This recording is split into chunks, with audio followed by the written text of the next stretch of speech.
Let's bring in Republican Senator John Barrasso out of Wyoming. Sir, how are you? Good morning to you. I want to take you back to Georgia yesterday. Here is soundbite number one from the speech in Atlanta. Jim Crow 2.0 is about two insidious things: voter suppression and election subversion. I've been having these quiet conversations with the members of Congress for the last 2 months. I'm tired of being quiet. I support changing the Senate rules, whichever way they need to be changed, to prevent a minority of senators from blocking action on voting rights. It is hard to see how this thing gains any traction in the end.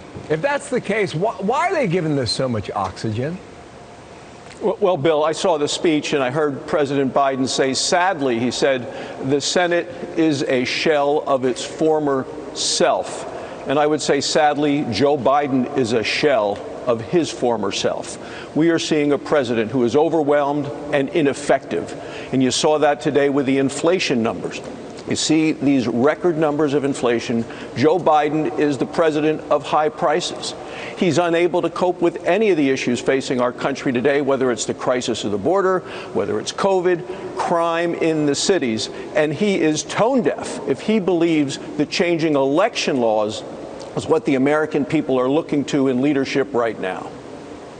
Senator, it's good to have you. You know, the smallest majority that we've ever seen in our history of politics, or at least in recent memory, is trying to impose a new way, a federalized way, of voting for every person in the United States.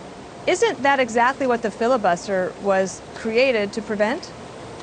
Well, you want to, first we have a 50-50 Senate. That should be a mandate to move to the middle, for people to work together.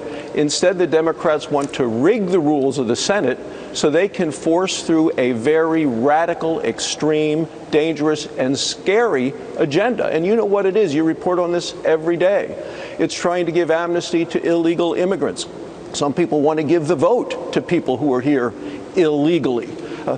It's about packing the Supreme Court, adding 4 liberal justices to the Supreme Court. It's about penalizing American energy with higher taxes and rules that are going to make energy much more expensive.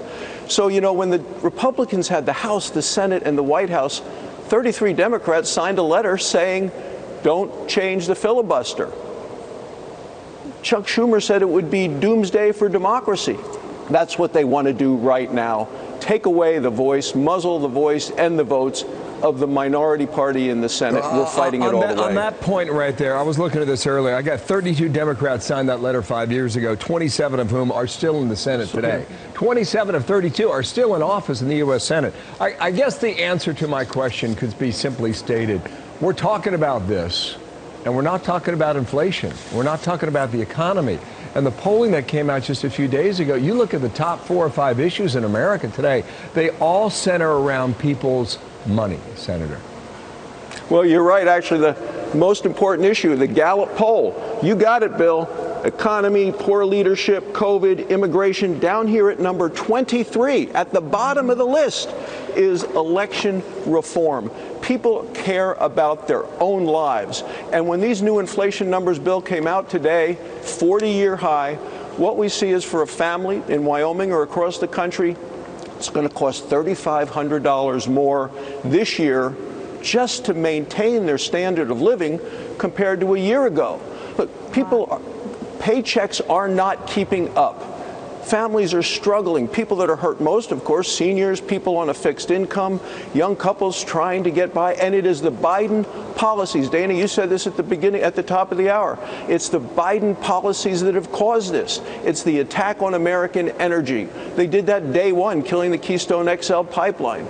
They've gone on and on with all of this COVID, so-called COVID relief. The money didn't go for testing where it was supposed to go. We don't have accountability on that. That flooded the market with capital. That has caused the increased prices that we're seeing today as well. Okay, target-rich environment. Senator, thank you for your time. John Barrasso from Wyoming. Dan, did you see that Wall Street Journal piece today?